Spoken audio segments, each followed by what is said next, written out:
Don't mind me, gang. I'm just getting set up.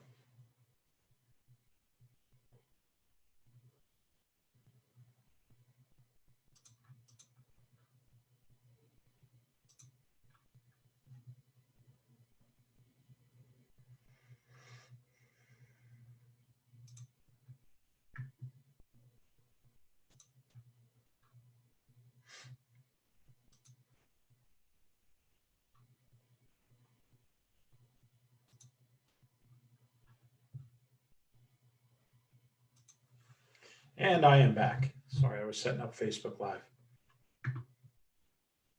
How is everybody tonight? Just shoot a quick message in the chat bar. Hey, Mark. Hey, David. Sherry. Bella. Perfect. Bella, you're a diehard.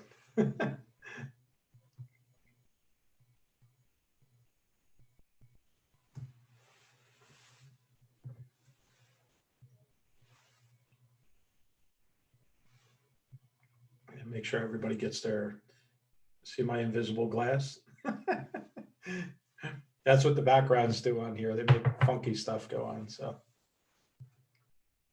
Yeah, we all keep saying, I don't know, Bella, I was just saying earlier, I literally ate dinner in 5 minutes tonight between clients to get ready for this. So it's wearing, to say the least. This will be our 23rd episode now. So cool. Cool. And we're going to keep going till one of us drops.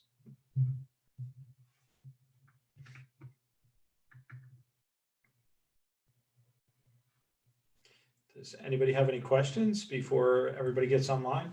Any questions of me? Any business questions, marketing questions, you name it?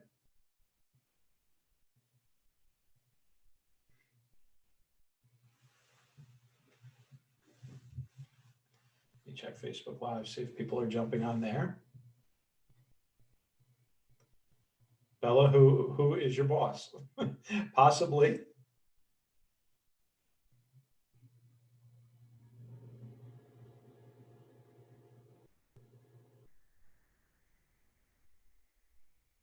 She did. She actually set up an appointment, Bella. Thank you.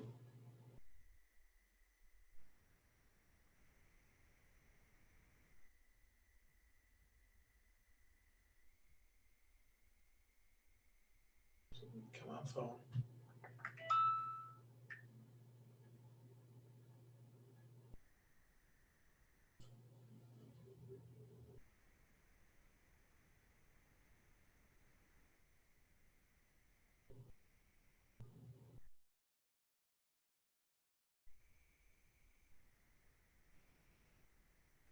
Whole bunch on Facebook Live. Hey, Christine, Maria, Sandra, Luke, Jackie Bowers in the house. Hey, Jackie.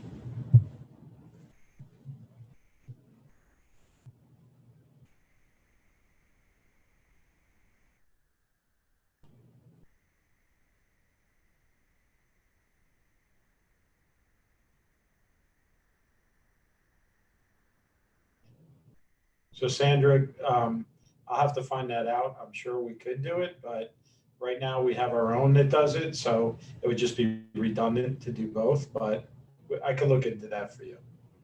I'm sure we can because we use webhooks, which basically allow us to transfer data back and forth to any platform. Hey, Stephanie, Gail, Maria.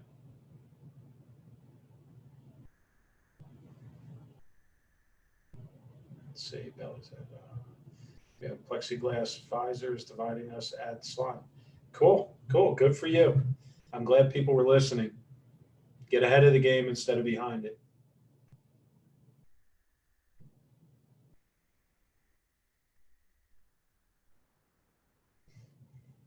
So we're a little bit early, everybody. Glad you're showing up early. It's a good thing.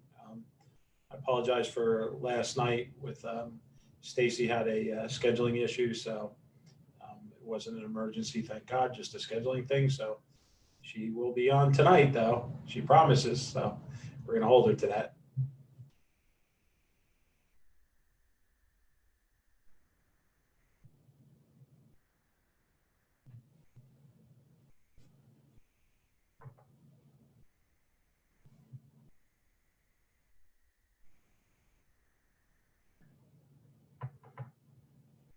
Jackie, is Jim watching too, or just you on Facebook Live?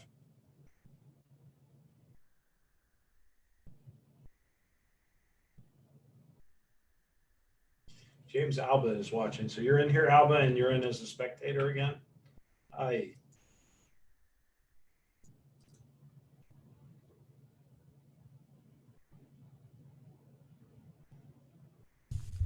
What a day, my friend. What a day. Yeah, it'll be the last one we do. You'll finally come in as a panelist.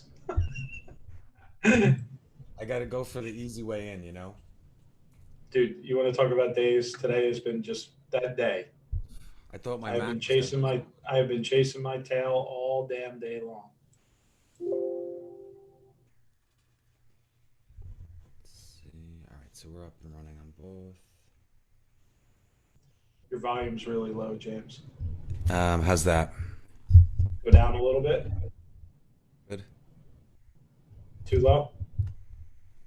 How's that? Perfect. Good. All right, so we're good to go.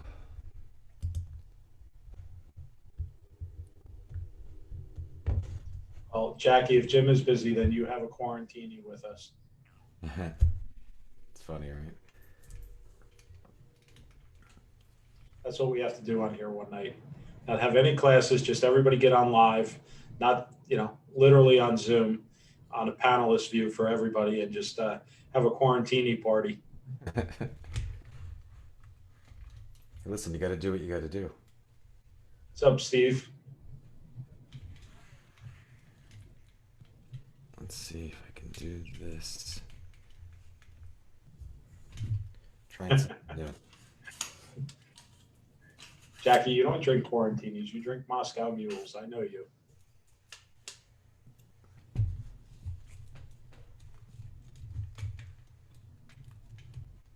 Huh. Hey, Suzanne. Suzanne's up your way, isn't she, James? Somewhere Yeah, up there? so Suzanne actually, her salon's in the town I live in, Oh, that's right. and That's her right. house is in You the guys town have my the salon flip. is. You guys have the flip flop, right? Yeah. It's funny. All right, Steve is in again.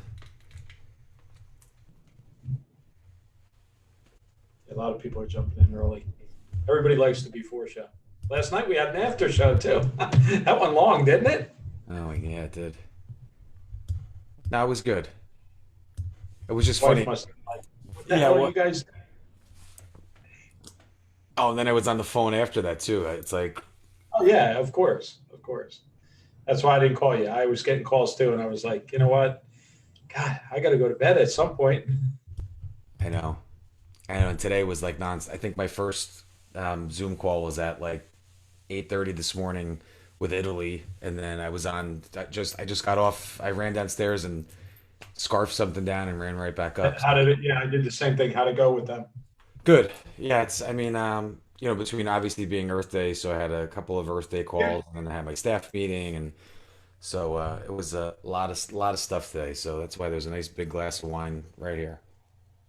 wine. Oh, it's a Scotch day. Oh, yeah, there was a Scotch night. That was the problem yesterday. I know. I know. One step away from waking up in the bathtub, like that kind of night. It was like I turned around, I'm like, it's Oh, 12:30 at night.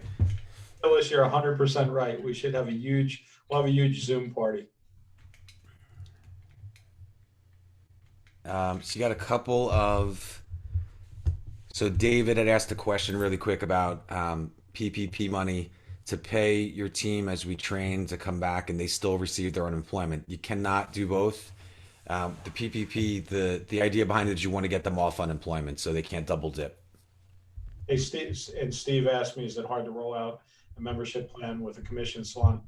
It's harder. It's not hard. Look, is Mike's Magic Mike still working for you? My old employee, Steve. Mike was a friggin' awesome barber.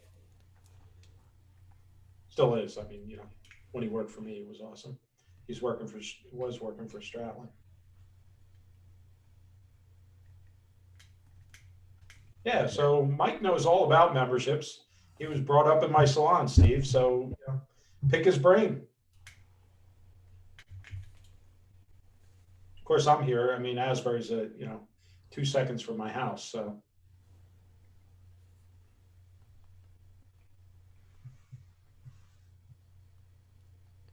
So Stacey Somebody got the said they right were night tonight. ready. What's that? Stacey got the right night. I talked to her like 4 or 5 times today, so I sure hope so. That's funny. She's one of those get right on at 8, so we'll see. All right, so I'm set up. I'm trying a little bit of a different setup today.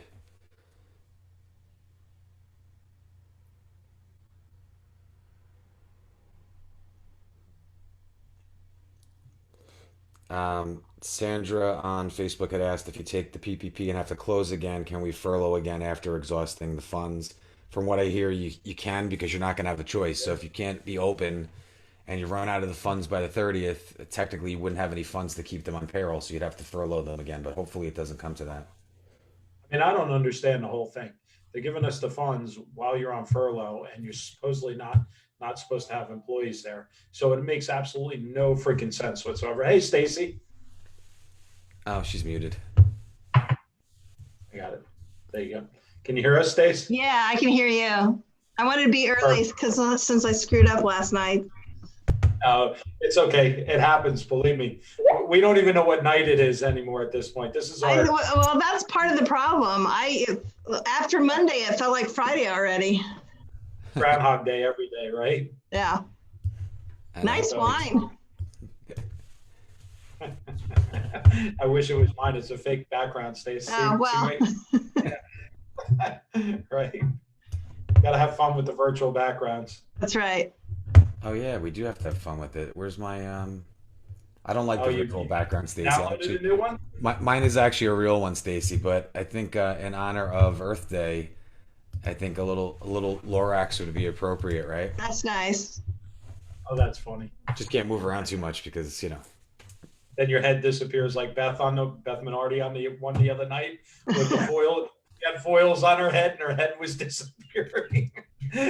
That was probably the funniest thing I've seen, her teaching Vivian how to do foils. I know I That still is haven't funny. watched it yet. I'm like savoring waiting to watch it. So I'm like waiting and waiting. That's definitely a couple glasses of wine there. Oh my God. Very funny. So how many people typically join you live? So how many people were waiting last night and I didn't show? Roughly 150 live, and then Okay. usually you get, on Facebook within a couple minutes, 600, 700 views, something like that. So Right. it's been going good. It's been going good. This is our 20, what is it? 20 maybe it's 22. Is it 22? No, tonight's 23. 23. Yeah, tonight will be 23 episodes in a row. Oh my God. Yeah, it's So interesting. Stacey, haven't seen you in a while. I think the Yeah. last time I saw you was at the franchise show. Yeah, it's been crazy. The Yeah. last couple of weeks have been absolutely crazy. We've done a webinar about once a week, and the last one we had 7,000 people. Oh my goodness. Yeah. Which webinar was that, Stacey? It was with Minerva, but I think the big draw was Leslie from Barbicide was really talking about, she's doing a lot of the guidance to the governors about how to open salons. So Yeah, I was on that with Martino and Minerva. Yeah. And it's cool. Actually, you're reminding me. I owe Megan an email because I kind of forgot. I got stuck and I said, "Oh, I thought I mentally emailed her," but no, I think it turned out good. It was a little commercial for Minerva, but it's their webinar, so. yeah.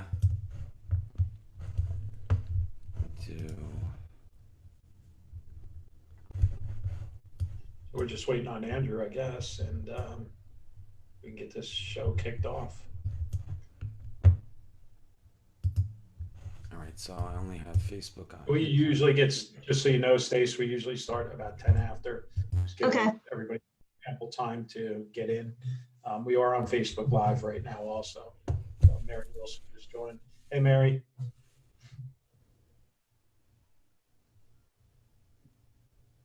Yeah, Mary, I owe you an email too. I'll send it later. I know Anthony DeFranco, he asked me for, I don't know, Steve's files the other day. I was like days and days before I'm like, oh, gotta get that off my to-do list. It's crazy.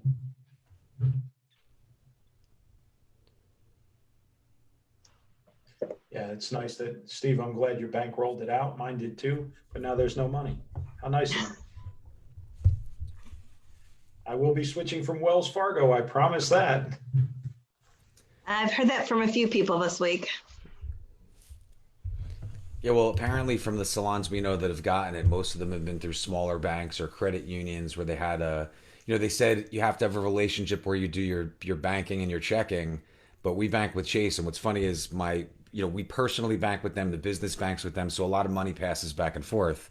And it's like, hey, it'd be nice to get a phone call, like something. Yeah, they know what's in the business account, right? They know what you bring in on an average. Like making the questionnaire, like it was harder than getting a home loan. I mean, for the PPP, it was ridiculous. And they know what money you make. They see every dime that comes funnels through your business and credit card receipts. So it should be like a matter of boop, push a button, like it was for the big corporations. Well, I heard from one salon owner that she had a financial advisor years ago tell her to establish relationships with 3 different banks. So she had her personal account with one, her business account with one, and something else with another. And that's how she got hers, because she went with a community bank. And yeah, that seems to be the way money made out, right? With small banks. Does anybody know if you have an application in process with your regular bank, can you go ahead and submit another application if you haven't gotten any money yet with a new bank? I don't think you have to. From what I heard is if you are pending, you're still on the list with this newest release of funds, that 440 billion, whatever it was. We'll see how much makes it down to the local level. Yeah. Yeah, I would have thought they would have got that passed already, believe it or not.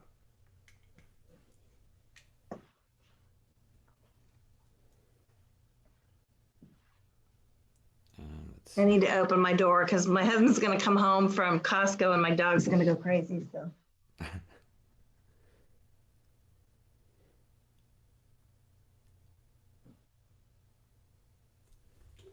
just looking through some of the messages.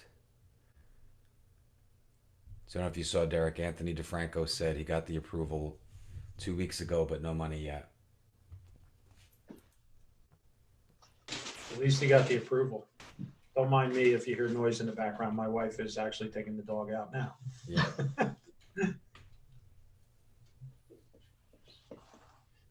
I felt bad for Steve doing his webinar today. He had so many people in the background not muting themselves. It was crazy. Yeah.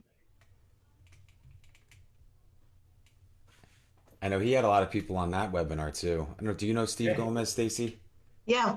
Yeah. So he did I could only I was in between 2 other webinars, right? So I had like a half-hour gap or overlap. So I was like trying to listen, and those people with the unmuting themselves were driving me bananas. But the information, I'm like screenshotting what I can, and then he posted the whole thing up. So anybody that's on the call, if you go to Steve's site, just the 20 minutes I listened to were absolutely insane. So, hey, Andrew.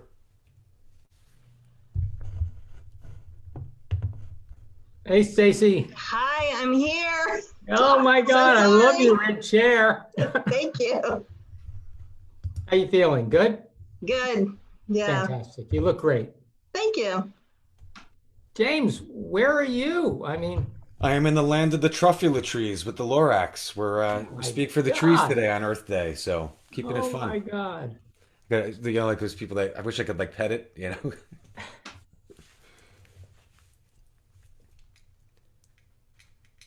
Yeah, it was interesting because we always have a pretty big event for Earth Day, and we had a whole dinner planned, pollinator-friendly dinner. So Stacey, our salon is called the Beehive.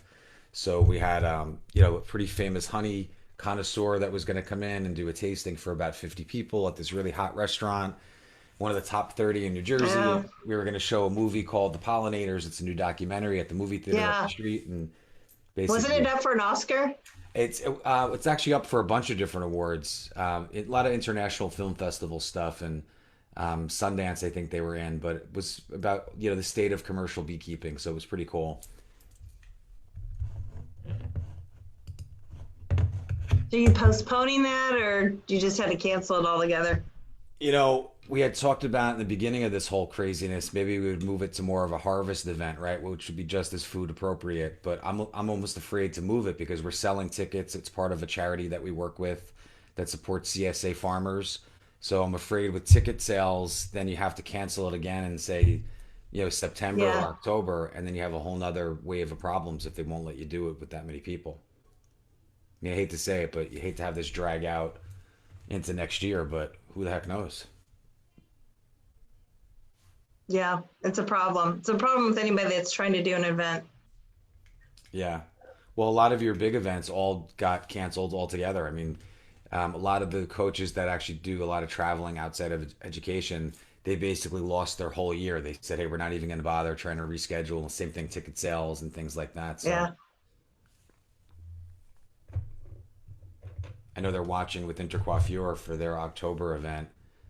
It's a big undertaking, right? You have, I don't know how many people actually go to Intercoiffure. It's massive, but you have an event like that, and if you have to have everybody with tickets and hotels, and Yeah. they may have to just say, hey, well, Where don't they go. where are they scheduled to do it this So year? I New already think, York Hilton. yeah. At the Hilton? Well, the Vegas one they canceled, right? Because that would have been beginning of this month, and then the New York one is pretty big. So I think they're, I don't know. I hate to look that far in the future and say they're going to cancel it because we always have a good time there, but who knows? Andrew's mic's doing its usual. My regular coffee mic. Yeah, he's on a ham radio. That's why he's I his like trucker that. days. Broadcasting from Eastern Europe, behind the Iron Curtain. Oh God. Hey, we're going to get started in 5 minutes, Stacey. Okay. So the before show is always fun too, chit chatting. So Stacey, you're in Chicago. I'm actually in Peoria, Illinois, which is about 3 hours from Chicago, and not a very exciting place to live. But the good thing about it now is we don't have very many cases. So It was Peoria, I had to go to when I was in the Marines. I had to fly out of a place up there called Chanute Air Force Base, and all you could see was flat dirt for as far as you could see. it's Is pretty that- much accurate. Yeah. Oh my God! At least now it's greening up and we have grass, and so that's nice. Yeah. So I was amazed. I was amazed that a place could be that flat and that wide open. Yeah, and we moved here from Central California, so we're used to mountains and sunshine and Yeah, Yeah. 70-degree weather year round. that's a shock. How long have you been living there? 2 years. And the family's still back in California? Yeah, my kids are both there. Oh, wow. Yeah. Wow. That's a big deal now. Yeah. They're both lucky. They're both still working, so that's good. Stacey, Yeah, you're good. way too have 2 kids that are working. Well, wish I could get it's all three of child mine working. labor. They're 12 and 13. Exactly. Not quite. My daughter works for Anheuser-Busch, and apparently they're an essential business. Absolutely. Absolutely. Definitely. And my son is a Porsche mechanic, so yes, definitely both essential workers. That's for sure. They Yes. are. I mean, ask any Porsche owner. that's right. Come on. And ask any, what do you ask? Beer Beer drinker? drinker, beer guzzler. Amy says, "Where am I with all the alcohol?" Amy, it's a fake picture in the background. I'm surprised you don't see these. Hold on, let me see if I can make something disappear here. Let's see. I'll try my glass. There it goes. Look, green screen magic. Well, if you really were there, I'd help you make the wine disappear. That's for sure. There'd be no if you were here with me, there'd be no bottles left on the shelf. God. Yeah, James, your ears are kind of disappearing into these, To the Lorax. into the Lorax. I'm actually hoping my whole head actually disappears completely and I could just be done with this whole coronavirus thing. You did a minute ago. Lean back. Try it. Like the headless horseman, you know? You're gonna Only your tiptoe hat. through the Lorax? You lose a lot of your hat when you do that. You It's- sure do. There it goes.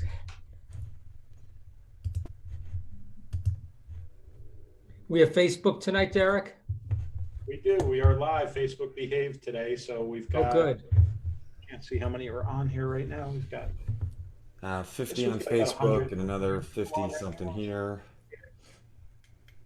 So you know what? I think it's that time, that magical hour. Let's get the show going. Stacey, you ready?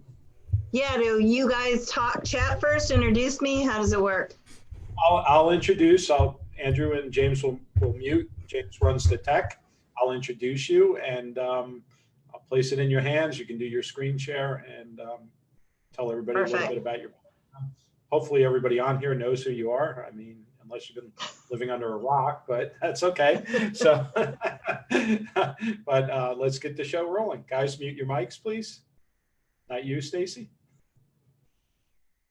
Okay, guys, welcome to the Beauty Business Reset, episode 23. Yes, we are on 23 days in a row here. Pretty crazy stuff. Glad everybody showed up. Tonight, we have the honor of having Stacey Soble on, and Stacey is the editor of Salon Today. Is that your full title, Stacey? I actually got a new title about a month ago, and it's really long. It's Director of Brand Content Strategy and Events Programming. Wow, So, that's about it's a new title for a modern era, and about 3 times in a row, people have asked me, and I've messed it up because I can't remember the title. It's so long. So with that being said, thank you for coming on with us tonight, Stacey. Stacey has a nice presentation for us all, and we will jump in, ask questions occasionally, Stacey, as we go along during your pauses, and at the end, we'll open it up to all the panel for questions. Great. Well, hi, everybody. Thanks for having me. I really appreciate it. And I'm going to get my PowerPoint up.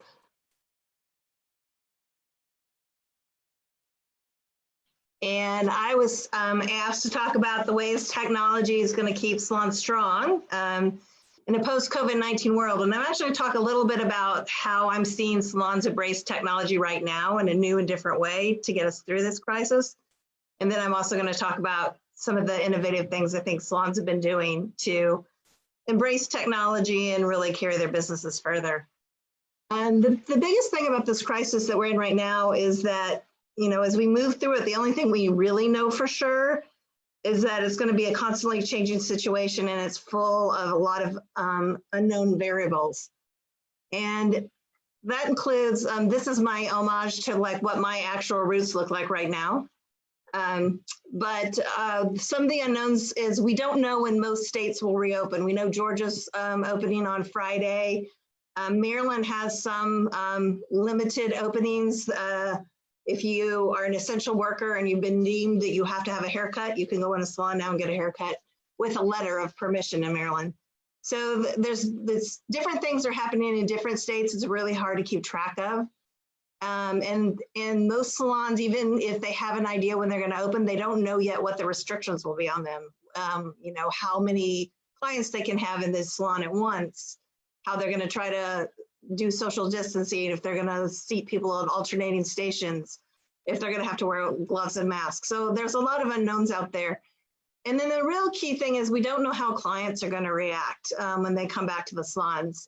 We have a feeling that people are going to get in for that emergency root touch-up and hair trim, but after that, are they going to embrace, you know, spa services as quickly? Are they going to embrace some of the other services that are a little more intimate, like lash services? And then also, are their budgets constricted? Are they going to start stretching appointments like we saw after the recession? So we don't really know how that's going to be.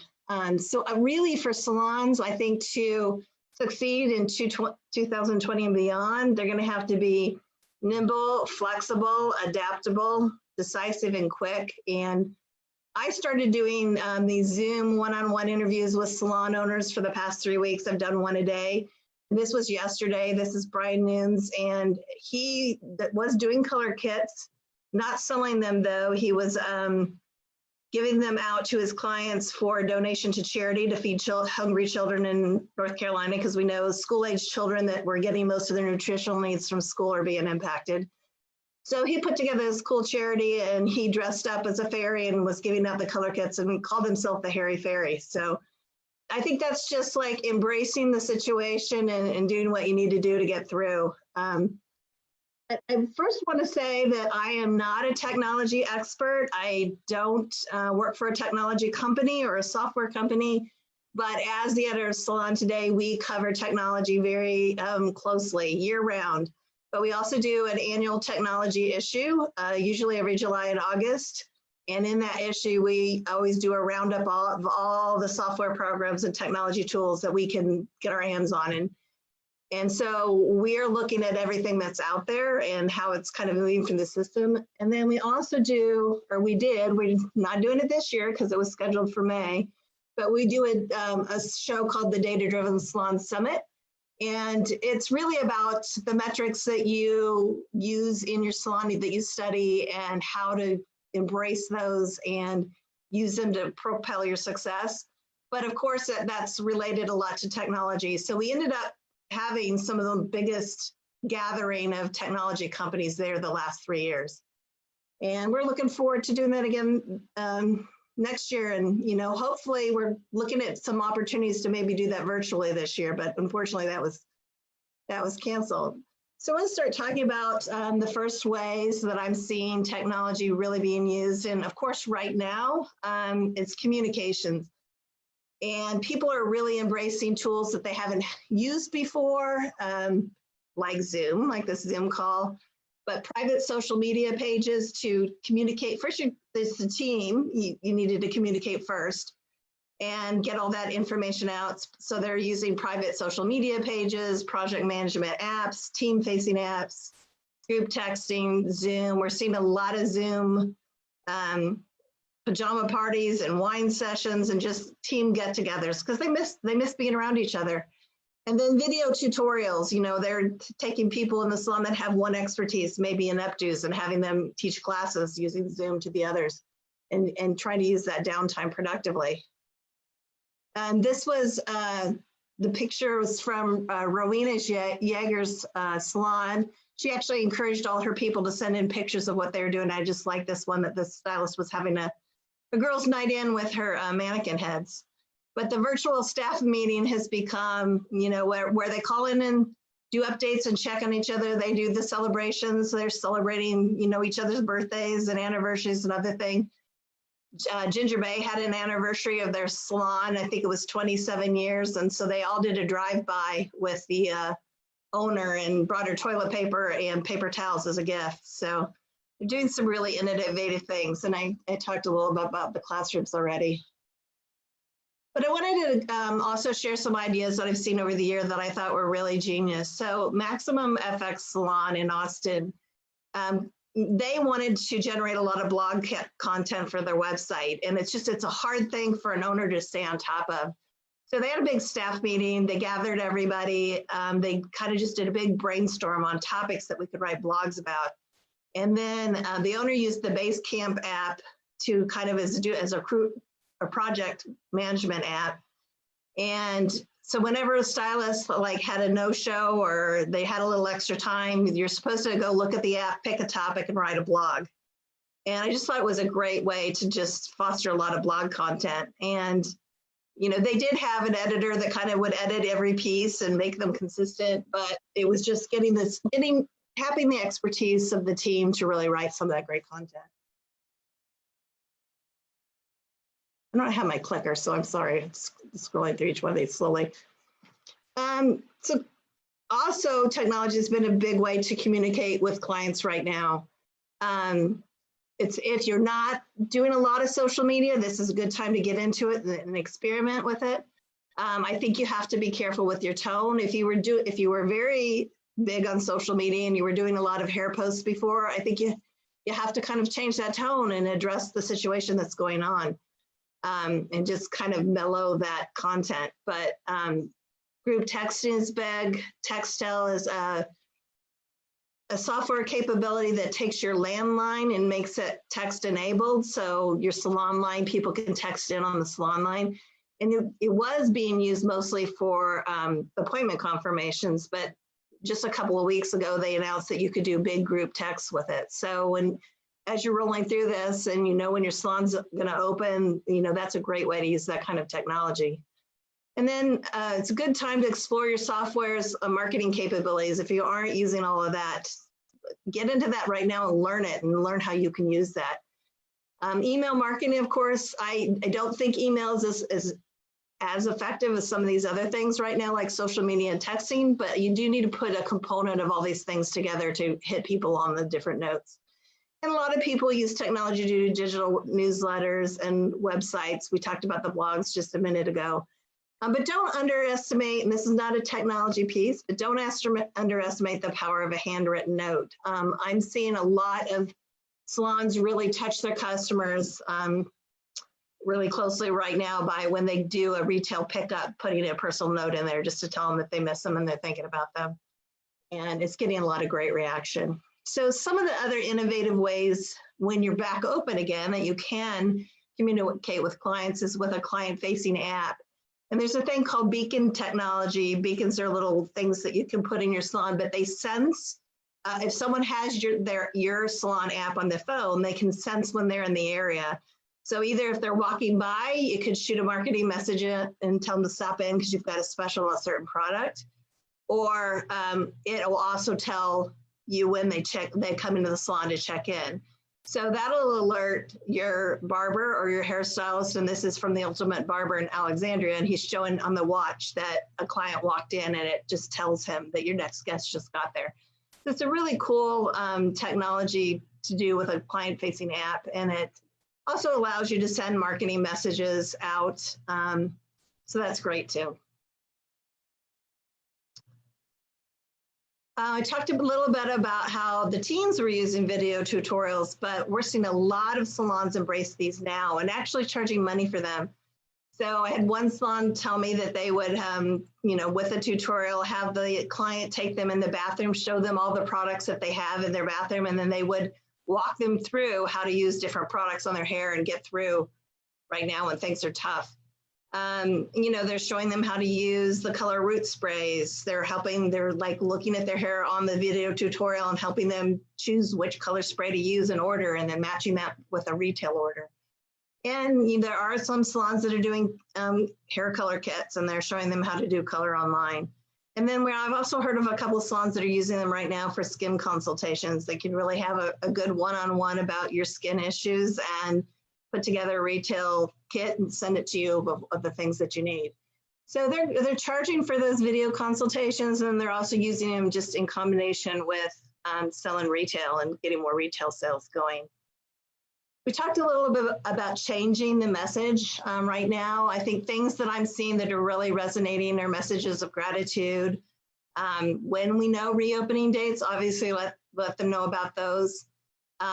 I think it's really important to communicate to your clientele what heightened disinfection practices you're going to be taking on as we come back. And then Barbicide, if you go to their website, I encourage everyone to walk through the Barbicide recertification. It's free.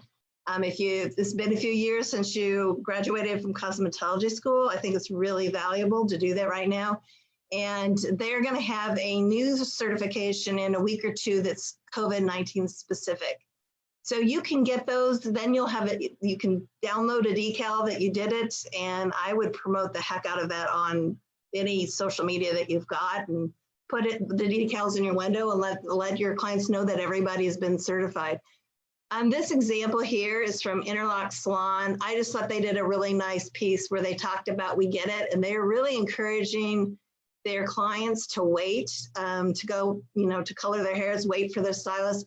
But they're also putting in a message of forgiveness. And they say, sometimes we know you're going to take it into your own hands. If you do that and you mess things up, there's no judgment here. Come on and we'll help you fix it afterwards. So it's kind of just a nice message. And this is another example. This is from Gail Fulbright Salon and headlines, and they just, we're doing kind of a play off of Zoom, but like just, we can't wait to see you, and with the masks and everything.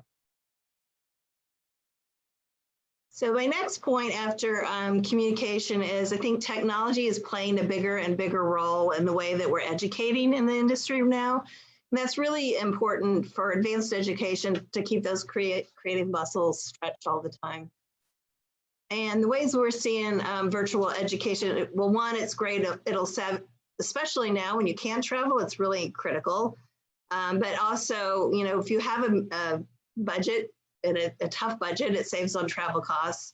There are classes on virtually everything. It can allow you to, some of the systems can allow you to see how the employees did and if they tested out on a certain topic. And right now, it's keeping our schools going. I got messages about the innovative schools recently that have embraced virtual education and have really not missed much time with their students. And then I would looking at virtual education as a way to, integrate them into your staff meetings or your retreats. And then we have salons now that are doing their own education. This is Design One Salon and Spa. Anna Wall is there on the right, and she's the education director. They have 5 locations. And she said she was really having a tough time with the assistants and having, consistent customer service, that her customers expected a certain level of blow dry and style and finishes. And, depending on what assistant they got, it would be different every time. So she decided that she was going to start doing video tutorials, and she'll admit, from the get-go, they were pretty rough. She did them with her phone, and now they've purchased some video equipment since then, but they've just really found it helpful to do them. She does them on blow dry, shampoos, and finishes. And then she even has, when an assistant works with a stylist and they set them up for the day with the tickets, she walks them through how to do that. So I think for a new person as assistant in the salon, it's, you learn something once, but sometimes you need a refresher, especially if you're nervous you're going to meet with your first client. And I thought this was just a genius idea. So they've paired those with videos that they do. I think they're a Redken salon, so some of the video tutorials that Redken is doing. And she puts together like a week by week list that everybody's supposed to go through, all the people in the training program. This is Chris Soble. He's at Salon 124 and I think he's director of digital media or something, that's some role like that. But we talked to him recently for our March issue, which was about retention. And he launched a podcast called Podcast 124 Go. And originally the intent was to connect and educate their team. Salon 124 also has a school, and interestingly enough, at the time, the school was graduating students, but most of them were not finding jobs at 124. They were looking elsewhere. And after they launched the podcast, they found out that was like a huge recruitment tool, not only for their own school to feed them into their salons, but other schools, because people just wanted to be part of that culture. And so they translated that into a YouTube series, and that's even like they're getting calls from people that are wanting to join their team because they want to be a part of the YouTube series. A lot of people out there that want a little bit of that limelight right now. And so it's just been it ended up being a great recruitment tool for them, even though that wasn't their original purpose. Our last technology issue, we really focused on technology and how it's meeting clients' demand for convenience and personalization right now. And that's the one thing, if you listen to a lot of different business things, clients want customization, convenience, and personalization. And technology is a great way to deliver that. So I'm going to talk a little bit about online retail, artificial intelligence, reputation management programs, tip management apps, and client consultation tools. So I think you guys did one of these recently with Salon Interactive, but we did a special issue with them in the winter. Salon Interactive is a e-commerce platform system that really respects the integrity of the professional salon industry. So it's a solution that you can, if you don't want to go with Amazon, it's a solution that competes against them. But it lets you set up an online store on your website. And then the clients order the product on your online store through your site, but the products are shipped from the distributor. So you don't have to get into the process of actually boxing those products up and shipping them out. You still receive a commission on those products. And the really nice thing about it is you can build your store. You can offer retail products that you don't have room to carry in the store. So if you have a small retail area and you can't retail tools or makeup or skincare, you can offer those on your online store and still recommend them to your clients. So that's a nice solution that, you know, obviously people are shopping a lot online these days, and I think they have really gone up recently. AI is another thing that's been entering into the beauty space the last couple of years. And AI programs, they're either text enabled with your landline or they're a widget on your website, but they can answer, the computer actually answers clients' questions, and some of the most commonly asked questions like, when's my next appointment, or what hours are you open, or where are you located? But the great thing about AI is it can't answer questions, it pays attention to how the humans answer it, and it continuously learns how salons are answering specific questions, so we get smarter and smarter. And when the computer can't answer something, it will turn it over to someone at the front desk to answer. It can link to a booking app and then help people get booked in for their appointment, or it'll gather information and help a human at the front desk actually book that appointment. Reputation management is another thing that salons are finding really useful to getting new clients in the salon and also driving their SEO. And the way this works is either is a feature on your software, or there are programs that integrate with your software. But an email goes out to your guest after a service. It encourages them to write a review, and it'll give them a link to either Google, Facebook, or Yelp. And then that gets a lot more reviews up about your salon, which drives new client counts, and it boosts your SEO rankings. And that means if someone searches like a salon in San Diego, this is from Headlines as well, this review, but the more that reviews someone has, then the higher on the rankings that they become. The great thing about Headlines is they actually became really close with Yelp. They started off doing a little advertising with Yelp, but then they don't spend any money on Yelp now, and they're getting 130 to 140 new clients a month through Yelp and through Facebook or through Google. So that's how powerful it can be to do that. And they actually hosted an event this summer. Yelp does events around the country for their VIP clients.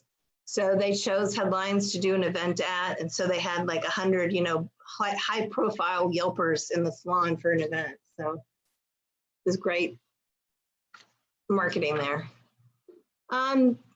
Tippy is a tip management app that's come in the last few years. It actually helps you manage tips, and for salon owners, like playing the role of the bank is kind of a nuisance and a very challenging undertaking. But if you've ever gone to a restaurant where you check out on an iPad and it encourages you to leave a tip, it kind of works like that. So after a client checks out, they tip through the Tippy app, and you can either set it up to tip where they enter in a dollar amount, or you give them a percentage and show what that percentage would be in the tip. A lot of people do the percentages, and then they've seen that the tips go up by an average of 30%. Also, once that client tips, notification goes to the service provider, and the folks from Tippy tell me that sometimes, that notice will go to the service provider, and she'll text back a thank you before the guest even leaves. So kind of knowing, when you know that service provider knows exactly how much you tipped her and it's not part of a big cash pool at the end of the day, it encourages clients to tip a little bit more and be a little more generous. And then the tip goes directly into their bank account. I think it goes in like the next business day. But the stylist can see and track those tips. And a lot of them are encouraged to save more of them because they do go directly in the bank account and not in their pocket. So they get they're a higher tendency to get saved. And then there are a couple of salon owners out there actually that have done some client matching apps. So there's Meet My Stylist and there's SnapSnip. And they kind of work as a widget on the website. And if you have a new client that's looking at your website, they can take either a quiz or answer some questions about what they're looking for. And then submit photos of what their hair looks like, and then submit inspiration photos. And then those programs will help match them to a stylist that are tailored to the needs that they're looking for. So it's a fun, engaging tool for clients to use. And I think it builds a personal connection with that client even before they walk in your front door. And it's very helpful for the front desk because you're really learning a lot about what that client is looking for, and the software is helping match them to a team member. Another thing I wanted to really talk about, so the way technology really, especially for salon management software, it's the data that comes out of it that's really useful for driving your business. And that's the whole focus of our data-driven, but we just think that good data leads to really smart decisions. So the metrics we focus on at data-driven are average ticket, service guest purchasing retail, productivity, client count, and client retention. And the way that works is because we partnered with Zizor on this event, that's an employee engagement app that tracks numbers on a daily basis. And through that, they were able to tell us what service providers, what stylists were leading in each of these categories. So we would pull on them to give the presentations and kind of talk about how do they really driving those numbers. So some of these stories I'm going to tell are some of the data stories that came out of data-driven. So this is Van Council from Van Michael Salons. With using Zizor, he measures metrics daily. And in the daily morning huddles, he always recognizes the top 5 service providers and the top 5 people in the retail sales. And he says that's just been a really nice way to acknowledge those people for driving those numbers. And then even though he sees the numbers on his phone and he can look at any service provider in his network and what they're doing, he encourages his managers to put together a weekly data report. And he says just by gathering that data, then they're focusing on it too, and they're really paying attention to what the numbers are telling them about their business. And then he uses metrics to dictate promotions. And I was going to share what he does. So for a stylist at his salon to get promoted to the next level, they have to be booked at least 2 weeks out. They have to maintain a retail per client ticket of at least $10. They have to maintain a new client retention rate of at least 35%. They have to have a new client request rate of 25%. And they have to reach 80% of their service goal. And it really kind of gives them the answers about who's going to get promoted. It's not a the service provider knows if they've met those metrics or not. There's kind of no arguing about your promotion. But he also uses metrics to dictate longevity. So Van says to stay on his team, you have to have annual service sales of $95,000, retail sales of $18,200, or a combination of $113,200. And if you can't reach those numbers after 2 years, he cuts those team members loose. This is Monty Howard. He used to be the manager at the Salon Visage group. He did move on to a job outside of the industry. But one of the things that Monty said that I really liked, he says, data really eliminates the feels. So if you have an employee that's saying, I feel like I'm doing a good job, I feel like I deserve a raise, or I feel like I don't get enough clients from you, you really turn to the data and that kind of answers those questions. So he told a story about a stylist who came in and said, I feel like you're not giving me enough new clients. And they looked at her numbers, and 50% of her numbers were what they called brand requests, which meant they were clients that were new to her, but not to the brand. So if they came in and they couldn't get into their service provider, they would give them to her. and they said, we're giving you 50% new clients and you're not keeping them. And they looked into her numbers and discovered she was pre-booking fewer than 20% of her clients. So when she started focusing on pre-booking, her request rate and her client count went up overnight.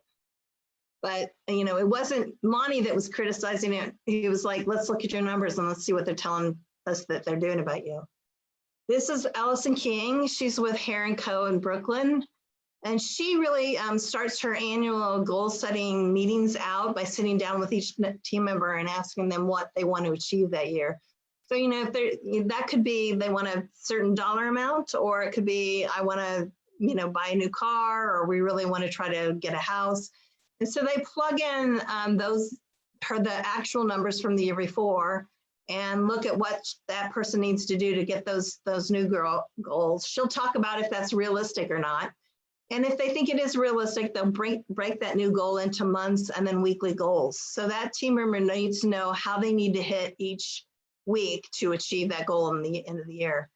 And then King says her job is really to look at the numbers and look for opportunities. So if the retail sales are a little low, could that be improved? Could that help them reach their goals? But really coach them through what metrics they need to hit to kind of bump up to along their goal along the year.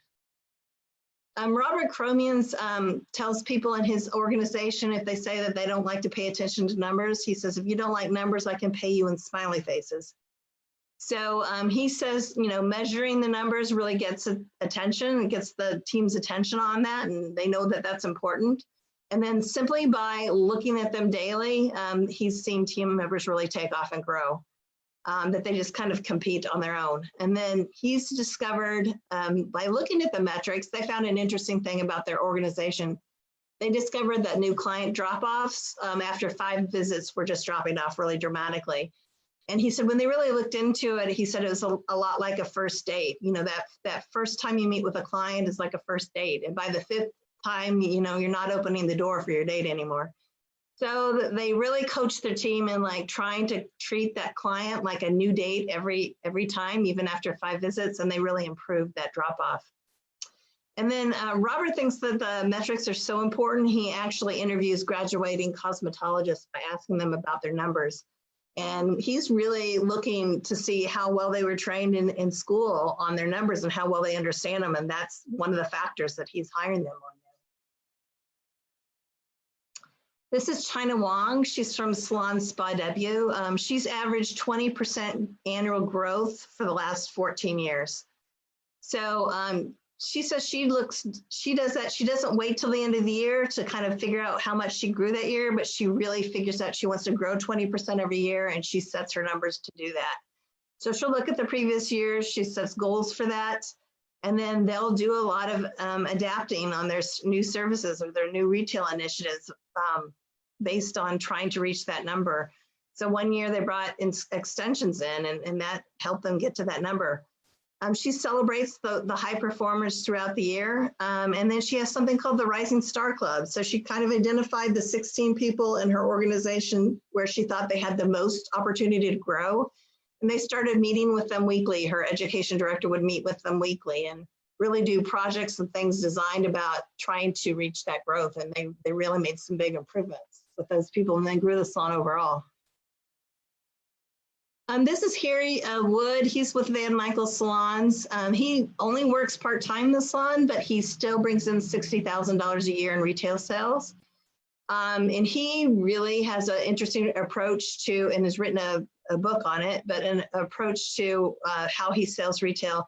He starts with segmentation, kind of deciding what kind of client they are. Are they a client that's interested in the ingredients, or they just want the thing that's the newest and the greatest? Are they really looking at what their friends are using? So he kind of tries to figure out what kind of client they are and tailor his selling towards that. He does something he calls effective questioning and active listening. So he'll start off by asking them, can I ask you some questions about your hair? He said it gets them to say yes and gets them in the mood to say yes. And then I'll ask a lot of series of questions about, what's troubling them about their hair. What do they like about their hair? What would they like to change about their hair? And then he will talk to those challenges and offer solutions. he'll also, with that active listening, he'll mirror back to them and he say, what I heard you say is, you're having a lot of trouble with dryness right now, and you'd like something that address that. So at the end of the appointment, he says 4 products instead of 1 product or 2 products. And by pulling 4, he can say, I recommend either of these for you, either this shampoo and conditioner or this shampoo and conditioner. And he said, by offering in either or, they're less likely to say no to them. They'll usually pick one or the other. And then he's selling 2 products instead of 4. And then for his budget conscious clients, when he knows people push back because of budget, he'll talk about Van Michael Salons has client appreciation days. I don't know how frequently they do these, but apparently Harry will make a point, like reservations for them, and put aside product that they want for those days when they're on discounts. So he, watches out for the people who are also looking for their budgets.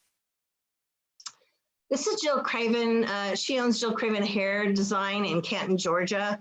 She came to her first Data Driven, and at the time she had really impressive sales. As she's the owner, but her personal sales as her service provider in her salon were a combination of 300,000 with retail and service. But she came to Data Driven and saw the possibilities because we had someone on the panel that year that was talking about their average ticket, and her sales over the years were over 500,000. And Jill came home and said, if she can do it, I can do it too. So that year she focused on balayage and extensions in her retail. And she also had 90% of her clients would upgrade with treatments at her salon. And she did it. She finished the year off at $550,000 in combined sales for her own sales. So sometimes it's just knowing what's possible and looking at the metrics of what someone else is doing and understanding what's possible that can drive you to do better. And then finally, I want to look at efficiency in the salon, productivity, and cost savings. And I'm really interested. I did a story the other day that was like 15 ways you can work in your business, on your business, why you can't work in your business. And one of the quotes that I use is Jeff Mason talks about, he's with STX, but he talks about salons typically only use 30% of their software management capabilities. So if you're stuck at home right now, I think a great thing to do is like, look at your software management, study the things that you're not using, study how they might be able to help you, and go back into the salon stronger than ever because you're using you're paying for that software. You might as well use all of its capabilities.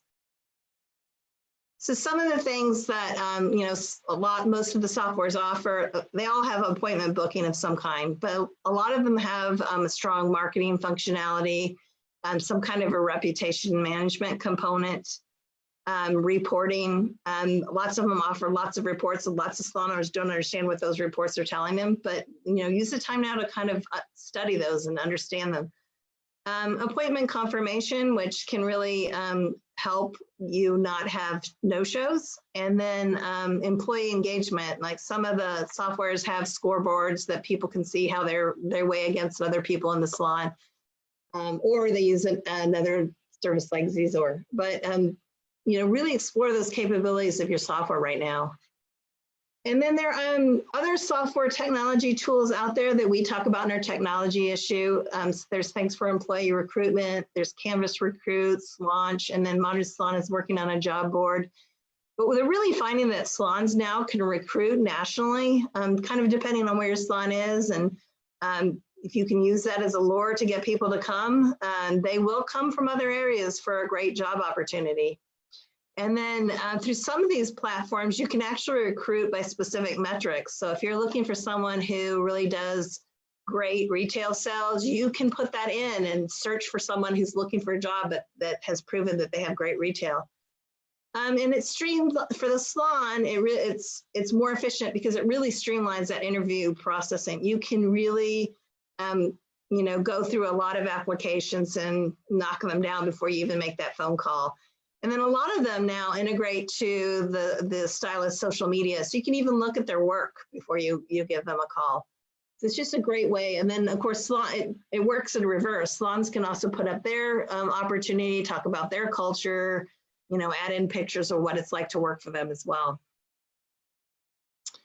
And then finally, I wanted to talk about some of the color management software that's out there.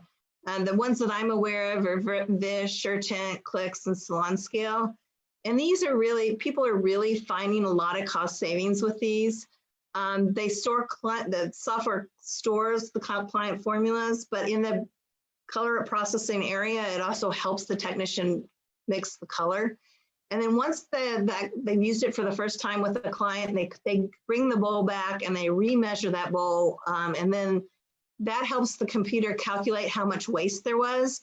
And so the next time when that client comes in, it will mix just the amount of formula it needs. There won't be any waste. But where people are really finding it's helping them financially is that it's automatically charging the client correctly for all the color services they have. And a lot of salons will tell some of these companies that, you know, that's not a problem, but when they actually come in and start doing it, they're realizing how much is not being charged for. So, you know, either she put in a couple of highlights on the side to brighten things up, or, you know, we added a toner this time. A lot of times that just gets lost in the process from the colorist to the front desk. So this software, you know, has that all entered in. So it automatically charges the client what they should be charged for that color service. And people are saying, you know, it pays for the service itself after a month or two because you're seeing so much savings. And then we're also seeing a lot of salons using technology to go deskless. That's been a trend over the last couple of years. So this is 20 Volume Salon in Arizona. They have like a table out front, and clients come in, they can check into the iPad. There's a cash drawer. If somebody needs to cash out, they book the appointment right there at the table. But it keeps the front desk people interacting with the guests, interacting with them with the retail, and there's not that separation of the desk that's between them. But then there are also people that are doing a lot of, you know, concierge services with the iPads, checking them in, you know, when they come in the door with somebody standing there with an iPad, or using it to check them out at the chair with like a swipe attachment or square attachment, where they can, you know, ring up their service, ring up whatever retail they want to take home right there at the chair, book their next appointment, and they're ready to go. So that's pretty much my presentation for today. And this is my contact information. I'm at Salon today. That's my number and my email if anyone wants to reach out to me, and I'm happy to address any questions. Wow, Stace, that was awesome stuff. Thank you. I've got a bunch of questions for you, or a bunch of comments. You haven't even seen the new software that Andrew and I put together, but it eliminates about 50% of the software, as you mentioned tonight, for $99 a month. So that's pretty exciting. We would have been in the show, I'm sure, this year, but I guess that's not happening. So we'll have to wait till next year. So, but you definitely need to reach out to me for the technology guide this year. Yeah, Stace, I've been excited to show this to you. We just went hard launch with it, as a matter of fact, last night. So we're excited to show it to you. But it's literally got probably 50% of these platforms built into it. Plus, we are the first. I'm proud to say we are the first software to actually be able to bring in new clients, track the return on investment and where those clients are coming from, whether it's website, Facebook ads, whatever, not pay-per-click, and actually have the client data. So we've got that's great. So very excited about that.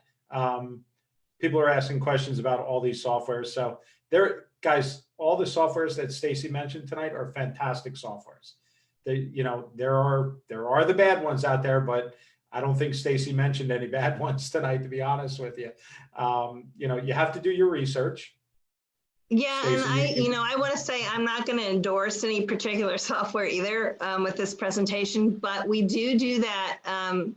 It's on our website. It's on Salon today. We do an annual software and technology guide, so it will talk about we reach out to all of them and ask them to list their features. So if there are particular things you're looking for, you can really use that to kind of winnow down the ones that you're most interested in.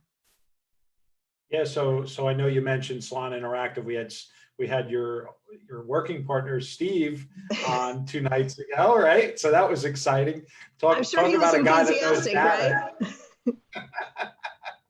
So that was a lot of fun and great company. I know the people that, I know Jim Bauer a long time now, Yeah. you know that. So Jim and I are dear friends from when he started Rosie, and another great company, honestly. And we And are, they're doing amazing things, and they're really helping people right now. It's yeah, impressive. we're proud that Rosie is going to be our first software system that is working with our platform. Oh, that's So great. that's exciting. Yeah, that's exciting news. But good people, reach out to Stacey. She knows a lot of really, really good people who have their hearts in the industry, and that's what's important. Do they have integrity? Is their heart behind the industry? Are they there to help salons, or are they there just to collect a buck? Yeah, are they we there all for the have to long make haul? money, but yeah. So great stuff. James, you got any questions coming in for Stacey? Yeah, I mean, there's a lot of questions about the different tech, but I would tell you guys if you haven't seen the Stacey, is that tech magazine from Salon Today up available on the website if they wanted to read a digital version? You can look at the digital version. I will say that the last one we have up is, it's our July-August issue. So we do cover technology all year long. So you can go on the site and just type in technology, and a lot of the recent stories will come up. Or you can go on the past issues button, which is in the top or left-hand corner, and you can go back and read that entire issue. And you can actually go back and read the technology issues from the last 5 or 6 years. So. Yeah, and I think you brought up a really good point. They asked about a lot of people had asked about, how are you using things and the not using 70% of what your software does now. I know a ton of salon owners that do that. I think it's a perfect time to go back and take a look. And I talked to Josh at Vish today. As a matter of fact, he's got a report that's coming out, and it doesn't really matter what. I still think that they're a better version because of how they work over Salon Scale, but he showed me some of the numbers that if you guys bring your clients in and say, hey, we're not going to raise our prices, but maybe we're going to charge a fee to cover the PPE we may need to wear. If you saw how much color that you're going to use on them and not charge them for, you'll lose your mind. I mean, listen, we're all going to be closed for at least in New Jersey where we are 3 months probably. So it's 25% of my year with no retail sales and nothing else. So trust me when I tell you, I'm not going to beat the clients up when they come back, but I'm definitely going to charge what the cost of that color is. That's something you guys should all look into. And a lot of that's lost. It's not, it's not from bad intent. It's just that I think a lot of the communication gets lost between the colorist and the front desk because the client is booked for a particular color service, but when they're in the chair, they talk about other things and they add things in, and then that doesn't get recorded, and it doesn't get passed on, and it doesn't get charged for, and the salon's losing money for that. Yeah, Hey, that's what's going to happen. I know you mentioned a bunch of companies, Jim's company specifically, but his old company. It's funny you brought up about that most people are only using 30% of their software's capability.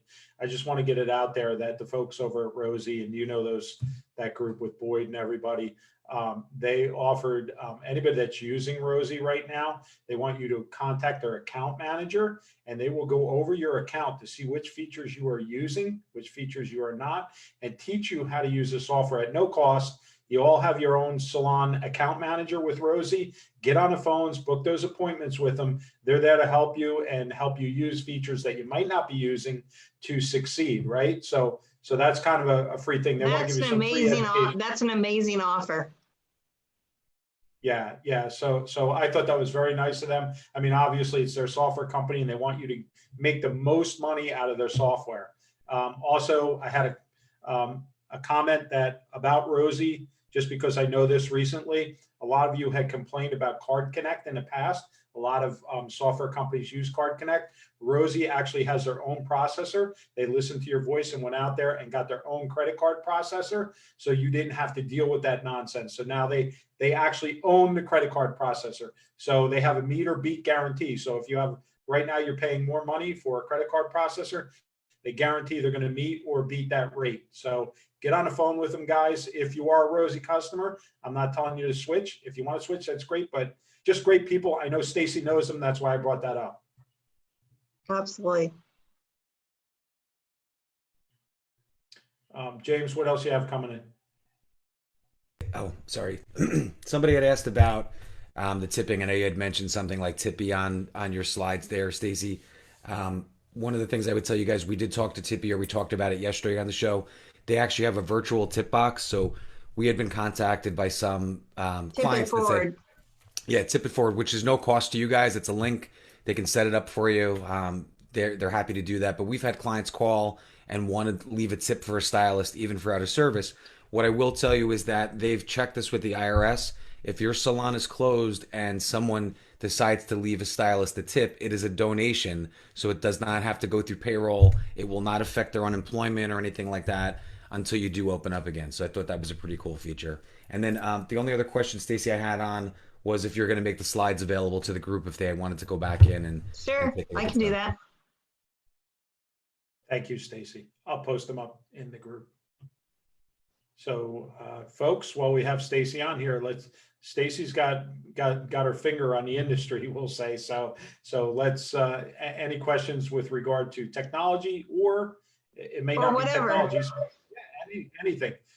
Getting back open. Obviously, Georgia launched their rules today and kind of set the standard, I think. So I think that's what you should be looking at when you're looking at reopenings. We've been talking about this for the last week or so. So be ahead of the game. Don't be behind the game. I have a question for the audience. So, we do the Salon Today 200 every year, and it's usually half that competition is based on growth. So I think for 2020, that's not going to be a category we're going to be able to have, because there won't be that much growth for this year. So I'm kind of just wondering how should we judge this year? Survival or? What a great question. That is, That is a great question. We always have fun. Our salons won a few Salon Today 200 awards for philanthropy. We do a lot of charity work, and our Earth Day, which it's great to have you on Earth Day. We actually won one of our awards for our Earth Day event. But I'm hoping I can get in on the education category this year, Stacey, because 23 days in running. I mean, if we make it all 30 days here, I think I should be nominated for an award for this year. You obviously need to write in about that.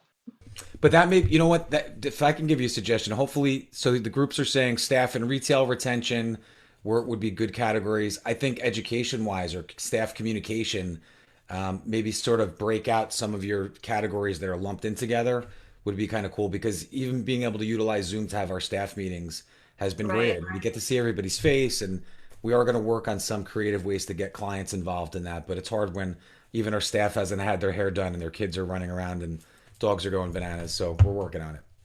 I think we'll see some really interesting entries in philanthropy this year too, because I'm talking to someone tomorrow, actually Friday on my Zoom and Everybody show, but she is partnering with a lunchbox kind of program.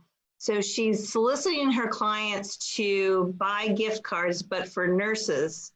And then they are gifting that with a lunch to a nurse at the hospital, but the gift card is for the salon. So that nurse will become, a new client opportunity for the salon someday.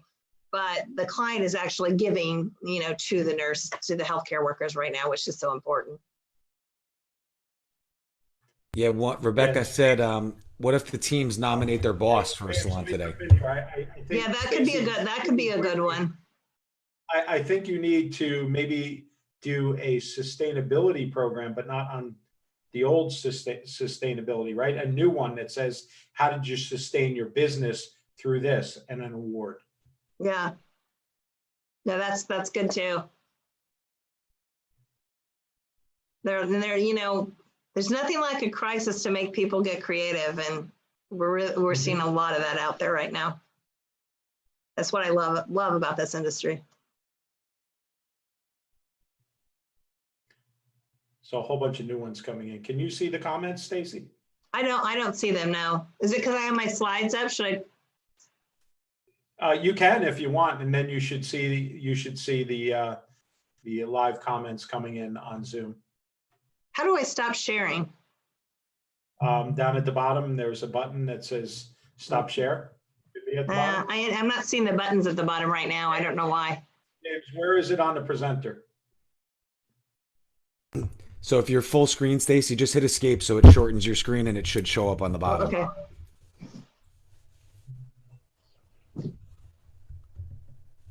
Still not reducing.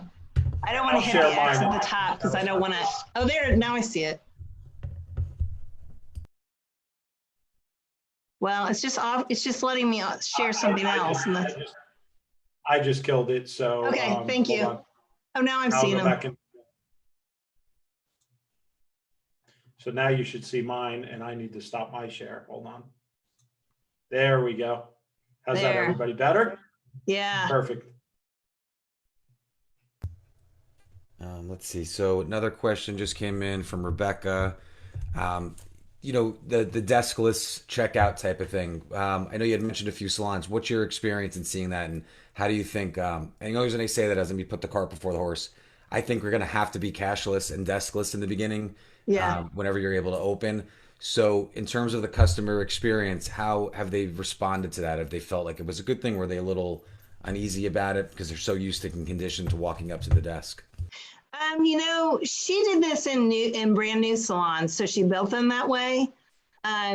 So I think the clients came into a new salon, they didn't know exactly how it was going to work, and it was just a different experience. I think that the clients have really responded to her, she says, positively, because the front desk staff is not behind the desk. They're more interacting with the client. They tend to help them more with retail, with other things, because they're standing there and interacting. So we had, Stacey, we had that exact same system in our places. We were set up as a bar, and we had concierges just like a restaurant, and they walked around with an iPad.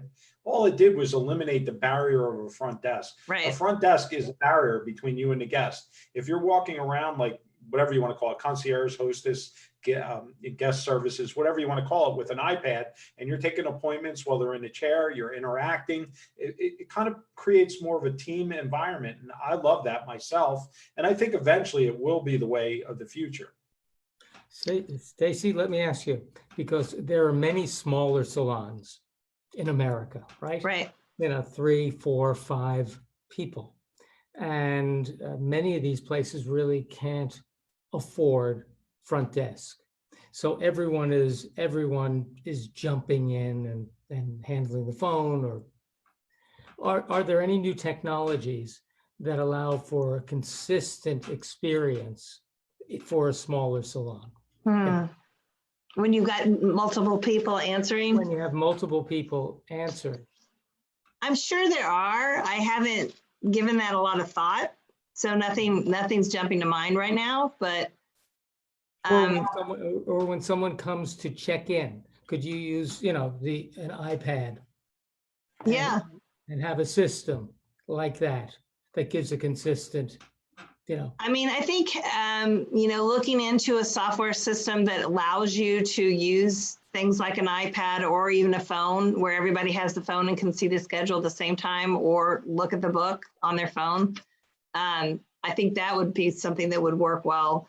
And, most of the software companies are doing things like that right now. I don't think you have to, I think there are software companies that are at different price points, but I think you can find something that offers that kind of capability at a lower price point. Mm-hmm. I mean, there's the human touch is hard to replace. And if you're a small salon and you can handle, having a human being there, that's great financially. Yeah. But I'm sure there are some things today that are not equally as good, but an improvement upon what's been in the past. Right. Yeah, there's a few platforms out there that you can do this with, from station to station. And again, not recommending any particular software, but do your research. There are a few out there that you can run deskless with. If you are running without a desk, I still suggest you have somebody roaming the floor, selling retail, booking appointments on an iPad. If you just have it doing it at the stations, it's just not that personal touch. If you want to step it up a level, regardless of the software you have, they have to be able to walk around on a cloud platform and book those appointments. It's tough unplugging the wires if that's what you're used to, or an old school book at the front desk. But if you can figure out how to do that and do your research how to do it, I promise you, it's probably the wave of the future at this point. Yeah. Well, and that person with the iPad also can go to station and, help the service provider by booking the next appointment or, offering to run and get retail for the client. So. You know, they can play a larger role than just greeting people at the front desk. And Yeah, and I feel I like agree. owners that are behind the chair that are looking to get out from behind the chair, you're going to have somebody service your clients. So if your salon's been in business for X amount of years and then you want to try to take that step back and manage your business more, your clients are going to look at you like, well, you're here. Why can't you do me? If you're sort of managing that as so you're the maitre d' or you're the concierge and you're doing that walkthrough, it keeps you giving the correct message from your salon, but also you still get to interact with your old clients while they see someone else, and you right. can really pull back a little bit there too. I see the fear jumping in already in the room about eliminating desks. We're not telling you have to do it, but it No. might be part of the future. And fear is always it's a thing, right? We're all fear-based creatures, but Yeah. with doing when you're fearing it, figure out a way around the fear. You can make the experience even better. All a desk is a piece of furniture.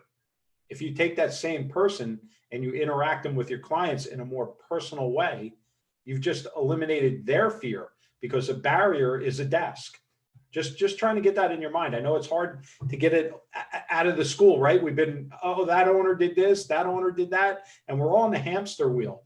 But you know what, guys? If we want to evolve like other businesses, you got to start being forward thinking. You know, I think that salon, that 20 volume salon, actually originally took that idea from the Genius Bar at Mac stores. Mm-hmm. Someone's going to take the idea of an Alexa. What better research, right, Stacey? Use it Yeah. If we don't think Apple has better research, forget about it. Really. But no, I'm not talking. When I brought that up, I wasn't talking to this group in particular, but there are many salons in the U.S., smaller places that really don't have front desk, or it's a huge issue of finding the right people. And with the wages going up, minimum wages going up all over the place, our cost structure, it's pretty tough to keep raising prices to keep up with the wages. So somehow we have to intervene with technology, be flexible. I think you even said at the beginning, nimble, flexible, adaptable, decisive, and quick. Those are the qualities that are going to move us forward out of this darn thing. And I think those are darn good qualities to have all the time. And it involves mindset and creativity, et cetera. And the examples that you gave at the salons, they all seem to be very nimble. They all seem to be very flexible. They had those qualities. And that's why. Stacey, I have a question for you. I'm sorry, Andrew. And this has to pertain to you, Andrew, too. It's for both of you, actually. A long time ago, one of my competitors was actually one of Andrew's coaching clients. And I knew her pretty well. And you know who I'm talking about, Andrew, Luda. But Luda was brilliant in the fact that I had to go see her operation, because what she did is she took her front desk and didn't use it as a call center. She actually opened a separate call center in her building where you couldn't hear phones ringing. And I thought that was, at the time, now this is going back a lot of years ago, I thought it was the most brilliant innovation at that time. Guys, you got to think about things like that. A customer doesn't want to be, while you're up at the front desk and you're trying to, if you are a desk employee, a guest services employee, trying to sell or book the next appointment, they don't want to have to be interrupted by a phone ringing. So she opened a call center, which I thought was absolutely freaking brilliant at the time. Now we have technology that just totally trumps that. But, Andrew, kudos for coaching her. But Stacey, are you seeing that as kind of a new trend to try and get away from the automated routines, like answering phones and stuff like that at the front desk? And actually, the call center thing was a big trend for many years. And I think right now I'm seeing more salons like go in the route of just getting people used to booking online and using that online booking technology to book their appointments. And that eliminates a lot off the front desk. So I talked to Jim Bauer, and Jim told me that he actually had started to see salons that do not even allow phone calls. You have to book online. Yeah. So, I mean, trends are changing, right? And then Have with you things seen like that a if you lot? have an AI component on your thing, they don't need to call you for questions now either. They can enter them all in, text them Well, all in. and truthfully, I run the desk in our salon, right? So I don't do hair, I do everything but.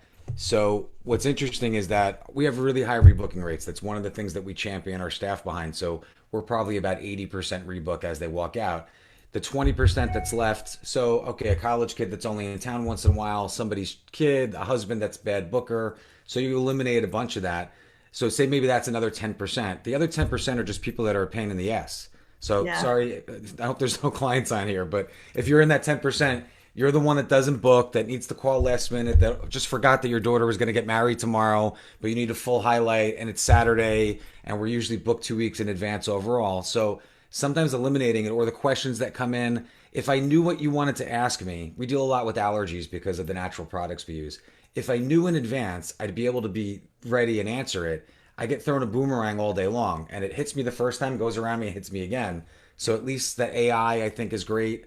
We're going to start to dabble that. Have you used any AI or seen how that operates, Stacey? I've seen how some of it operates. We played with some on our site for a while. I did a story about Presence AI, so I've talked to a couple of salons that used it. And I think it's a learning curve. I think it takes a while to get used to it. And it takes a while to train the computer to answer the questions the way you want them answered, not the generic way that whoever programmed it thinks they should be answered. So they all said the longer they used it, the better it got.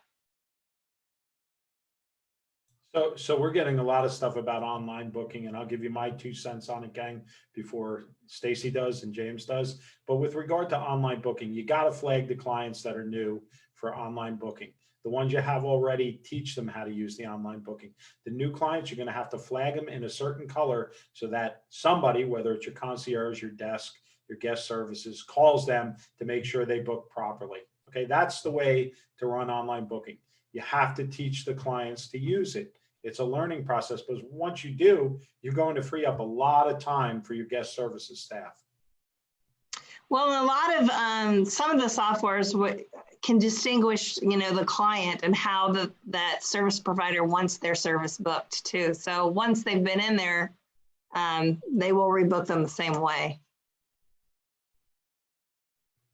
Exactly. But those new ones are always the challenge, right? Yeah. So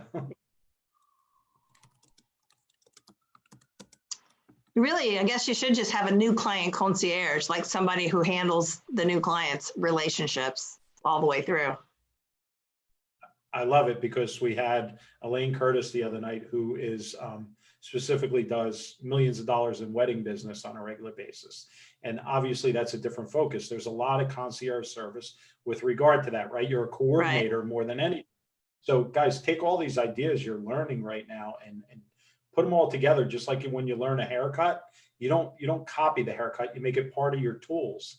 Okay, so you take the little piece that can be yours and make it part of your tools. Do the same or thing adapt with all it this. to you. Mm-hmm. Exactly.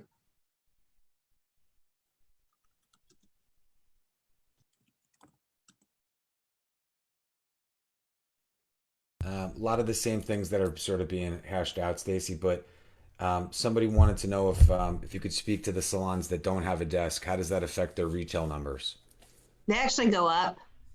And the Stacey Coronado is the one that owns that 20 volume salon. So she was a speaker at Data Driven. And I don't have the numbers in front of me, but she had actual metrics on how it's changed the retail. And I think it is because you have that person that's, wandering the retail area with the client instead of behind the desk managing phone calls. But they see that they've gone up. And she coaches, she started doing she had so many questions about how she does it. She's consulting on it now too. So she'll consult people who are interested in it. Stacey, we're going to use the 800-pound gorilla in the room, Ulta. What does Ulta make their stylists do when they're not behind a chair? Roam the aisles and sell retail. Yeah. That's exactly, makeup on guys, people. if you can't figure it out, then, right? If you haven't figured out the new formula, then you better figure it out quickly. Yeah. It would make it a lot easier with Salon Interactive to do that. Really. Yeah. That's kind of a no-brainer when you start. And I with saw someone say there that they didn't carry retail. I mean, that's a solution for someone like them too, that if they don't have the space or the ability to carry retail, you can still set up an online retail store. And, everybody in the beauty business has favorite products that they want to recommend. So, put together a store of your favorite things. Yeah, Yeah, I mean, now Stacey, it's possible. what's the average in the industry right now? 8%? Taking the good salons and the lower salons. Yeah. So if you're doing 8% on top of your bottom line by selling some retail, even in a bad way, and you're doing 8%, and guys, that's 8% if you're not carrying any retail or selling retail that you're throwing away. Even if you add an online store, like Stacey said, you're going to pick up an extra 8% of gravy money on your bottom line. I don't know how much you make, but if you're doing $100,000 a year, that's $8,000 that you could go out and use to buy a car or whatever. Don't be narrow-sighted. Open your mind. Well, and I think through this coronavirus thing, we're also seeing salons who are doing enough in retail sales. And let's face it, their clients are being really generous right now too, and stocking up and buying things. And, I had someone on my interview the other day who's putting together like a bath kit and a, relaxation kit. So it's like kits that you could give to, have sent to friends that, help them get through this crisis. But she was telling me that her goal was to pay their rent on the retail sales as they get, to get through this. So. Mm-hmm. And Stacey, I still can't believe it hasn't caught on yet. But when is somebody in this industry going to do a Harry Shave Club in every single salon? You guys should be setting up your own product memberships so you have gravy money coming in every damn week. I have a couple owners that I coach that just started gift boxing services where the stylists pick their 2 favorite products a month and the clients pay for it. And it's brilliant. They send a little note in it, but guys, get on the trend. Be ahead of the game. Don't be behind the game. Like their own little FabFitFun box with the products That's that come out. Yeah. That's exactly what my clients are doing. They're doing a beauty box, right? I love that idea. And the stylists pick their 2 favorite products for their client because they know their client. Send it every month. Of course, the client pays a membership fee, and they get that gift in a box mailed to their doorstep. I think it's a beautiful thing. It's a personal thing. It builds brand reputation. Get ahead of it. Get on it. Get all these trends that Stacey was talking about, that we're talking about tonight. Be on, what do they call it? Not the cutting edge, the bloody edge, right? It's ahead of the cutting edge. Isn't that what the bleeding edge? Isn't that what Bauer says all the time? Bloody edge. Something like that, right? Yeah, whatever it is. I'm a Marine, Andrew. Come on. Well, you guys, Hamburger Hill for you. Exactly. So, but be there, be ahead of it. That's the important thing, I think, right? I think if you had a beauty box and you could put in a gift card for like a new service you're introducing, or, one that's on your menu that people aren't really getting, use it a way to cross promote the services as well. Not only for that, put one in there for their friend, right? Yeah. Get their friend in. Bring a friend, do your brows together. No brainer. Listen, to your point, Stacey, about the personal note. We've talked about this before. Anything that's kind of different that shows up in the mailbox at home is seen and appreciated. Yeah. And everybody right now my puppy loves BarkBox. So does Stacey's. Yeah. What were you saying? You were saying something, Stacey? Everybody. I said, everybody is sitting at home feeling that same loss of connection to society right now. So a personal touch like that right now is going to be remembered for a long time. Like just calling and checking up on clients and seeing how they're doing, not pushing anything, but just, we want to hear how you are. It goes a long way. And it costs nothing. Yeah. It costs nothing, and it means so much. What could be better? It's really a wonderful gesture coming from the heart. Just check in, say hello. People like that. Yeah. I liked it when Andrew sent me one that said, hello, just write me a personal note. He did. He I sent know. me a little gift. Yeah, exactly. I thought that was fantastic. That he's an awesome friend. So And we had a CEO at Bobbitt when they first purchased us, who would write personal notes to employees when they did something great. And you wouldn't even think that what you did was on his radar, but then you get this personal note, and it really meant a lot that he took the time to do that. A lot of people do that with email, but it's just different. There's something different about it when it's a personal note. Totally. yeah, when you combine the things that Stacey talked about earlier, all the digital marketing things, right? Video, all those things, and you combine it with something personal, you've literally got the trifecta going on, right? So people are going to start trusting you more than they ever had.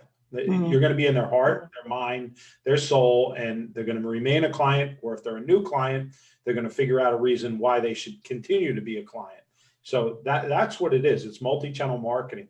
There's no one marketing thing that's perfect. No, you got to hit it on all notes. Mm-hmm. And I want to say something about video, because I think people hesitate about it because I think what they can do won't be, well produced and manufactured. And clients don't respond to the slick like ad campaigns. They want to see like the culture in your salon, what's really going on, kind of the down the dirty shot with a cell phone. That's the kind of stuff that they like. So, look at Instagram Live and look at Facebook Live and see how you can do that. And they're great for recruitment too, because people who are looking at your salon actually want to see what the culture's like in your business. So use video to tell that story. Absolutely. Absolutely. Yeah, we said this the other night. One of the things I do when people I coach come on board with our coaching company, so the first thing I ask them to do is post a personal video, Facebook Live in our group, because honestly, it was one of the hardest things that I did. Yeah. Facebook Live, talking to an audience is easy. Talking to a computer screen like we're doing right now is kind of weird, especially when you don't even see other faces. Right. It just kind of flips you out, right? So if you guys can get used to that and be a ham on there or whatever, be light, be humorous, make people feel light, because if you're too serious on there, people are just going to run. But if you have a sense of humor, especially now is the time to start learning to be like that in front of a camera. And you don't have to be a movie star. Don't worry about your looks. Get on there, because people like real more than anything. They like real, yeah. And every salon has someone who likes the limelight. So if you're uncomfortable as the owner doing it, like engage some of your team members who are great at it and start there. Hey, Stacey, a question for you about, we may have to go to virtual consultations, which is something we talked about because you're going to be so crunched, especially in that initial phase 1 opening. Do you have anything that you like? I know we like Zoom for what we do here, but in terms of it not being clunky for clients to talk to their stylist, I know some salon owners are so afraid about their stylist having client information. I'm on the opposite end, where I just don't want the clients to have their personal cell phone number, because you don't want them texting you at, Sunday morning when you're closed and asking you something crazy. But do you have something you like? I don't know what they use, but I was talking to Interlocks about this, and they're a Medi-Spa, so they have one that's HIPAA compliant, so that the stuff that they're capturing is, protected for the patients. But I don't know what it is that they use. Most of the owners I'm talking to are using Zoom or something comparable to it. Nancy Farrell said, I did my first one last week after Jackie, the other speaker, spoke about it. It was cool to say, hey, we'll be open and here's something for your roots. Wow. What a wonderful thing. Congratulations, Nancy. That's great. Yeah, just stepping out there, doing it. That's awesome. The first time is always the hardest, right? The icebreaker, getting in front of a camera and not knowing how you look or how you presented yourself. It's kind of crazy and weird, but once you get used to it, it's fun. It's a lot of fun. Just grab your phone, do a Facebook Live, to your audience, even if it's not a one-on-one, and just get used to doing it. Do it to your spouse right now. Write a Facebook Live to their Facebook page, whatever, till you get used to it. Yeah. But get out there, just do it. Just do it. Remember, I always talk about the 2-second rule. If you have to think about it, do it before 2 seconds, because then Yeah, that's true. Yeah, you have to jump on it. Just do it. Push the button and go live. That's a Mel Robbins thing. She has a 5-second rule. If you got to act, you have to do some kind of an action within 5 seconds, or you're not going to do it. Yeah, so Stacey, in the Marines, it's 2 seconds, because otherwise the drill sergeant has his foot in your ass pushing you out the door of the airplane. So just use an analogy, because it happened to me. That's right.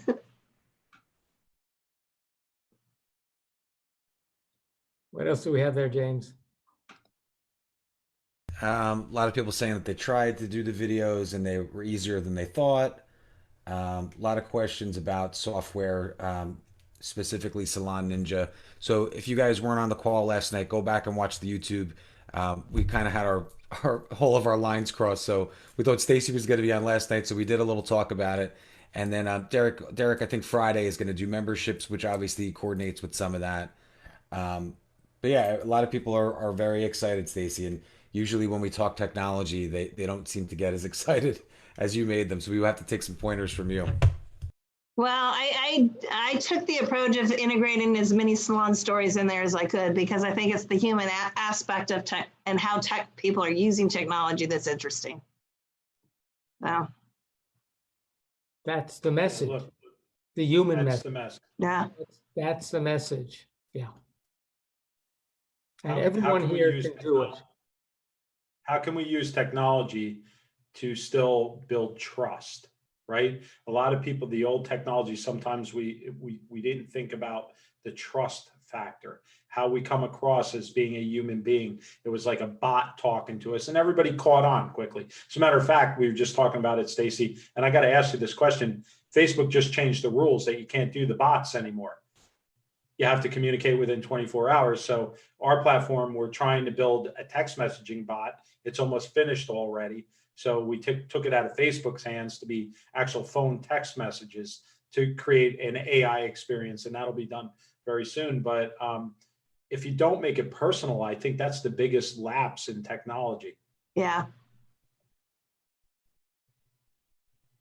Yeah, I think something important for you guys too that you have to remember. I know you have a lot of owners that are on here. So as owners, obviously, we're not binging any shows on Netflix. We've been probably working harder than we have been over these last almost 5 weeks. But you don't know where your clients have been. Like I'm using Salon Ninja to communicate with all of our clients, so they think they're getting a text, which is great, but it dashboards it for me, so it's easy. But you just don't know. I mean, we've had a few clients that had, we just found out her daughter passed away from COVID today, and she's a great client. She's in every 3 weeks, and it's hard to say, hey, we're checking in on you before we give you all the nice fun things we want to do when we open. Are you well? Like, are you mentally well? Like, you have to make sure that you're careful in that. And when Yeah, you they're in don't your know what chair, their reality is right now. yeah, and that's a great point. I mean, that's something that you guys should be doing, almost like a wellness check. I mean, everybody's been home here for 5 weeks. We are losing our mind, Stacey. 3 kids in homeschool, we are losing our minds. You won't even forget it. I count myself very fortunate my kids are beyond that, because I had to get my son through high school, which was an accomplishment enough. So I said on my Earth Day call this afternoon, I said the only thing that's great is when you wear a mask to the liquor store, all you have to do is change your hat, and they don't know you've been there twice in the same week, so you can sneak in. this was a great tip that an owner gave me on one of my things. She says when they come back, they're going to anticipate wearing masks, but she's redoing all their name tags so their faces are on their name tag, so it keeps that personal touch. Yeah, I love that. You could have a ton of fun with that. And then people are looking at getting like fun masks that like have smiles on them, and looking branded. Somebody pitched me on a branded mask today, so they're sending me Salon Today 200 masks. So we'll see how they look.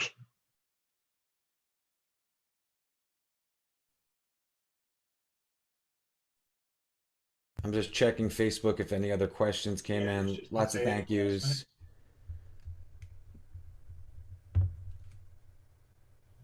Yeah, looks like that's it. Derek, any other questions, or Andrew? No, but everyone says, thank you, thank you, thank you, Stacey. Oh, you're welcome. I was glad to do it, and They sorry I appreciate messed up last night, but No.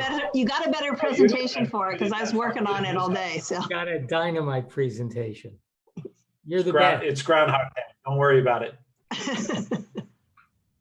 It fits right in with Earth Day, right? Groundhog Day, Earth Day. That's right. Something along those We've lines. done so many of these calls, Stacey. We could completely do it. We might actually be able to cut hair now. I might be able to put a mannequin head up and Cut I'll some have hair, yeah. I'll have Phil Wilson in one ear and he'll coach me through it. And if it comes out horrible, nobody's gonna care. They're just It'll be everybody's his so fault, hungry. right? We should do that because that would be very funny, especially with Philip. I can only imagine what he would be saying. Oh, forget it. It's funny. I obviously we like them a lot, Mary and Phil. He's going to do a virtual class for my staff, so I can't wait because they haven't seen him yet, so they have no idea what they're going to get into. So I can't wait for it.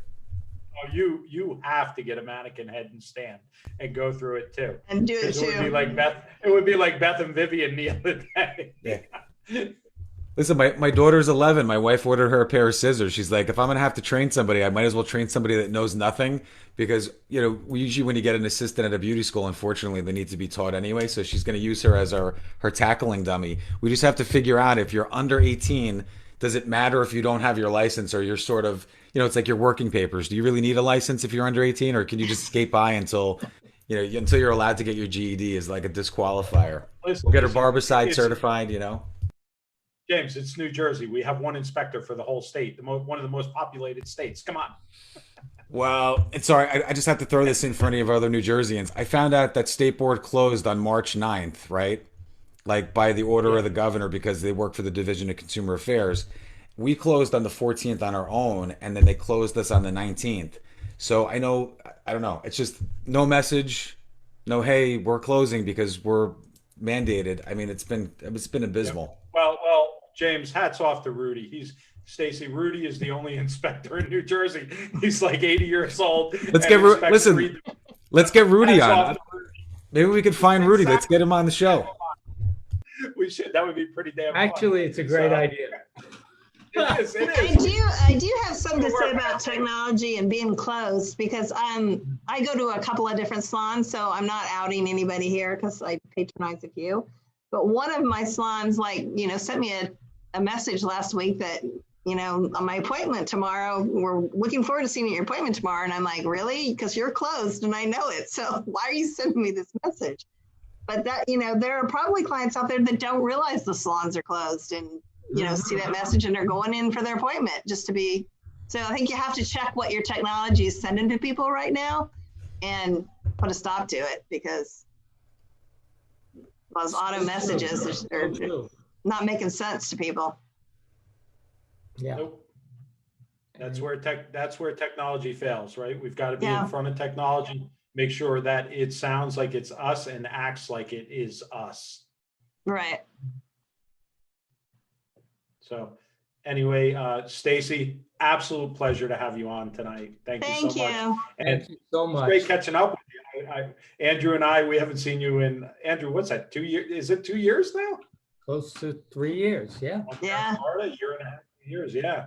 So it was great catching up with you. Love to show you the software when you get a couple minutes. Absolutely. Whatever.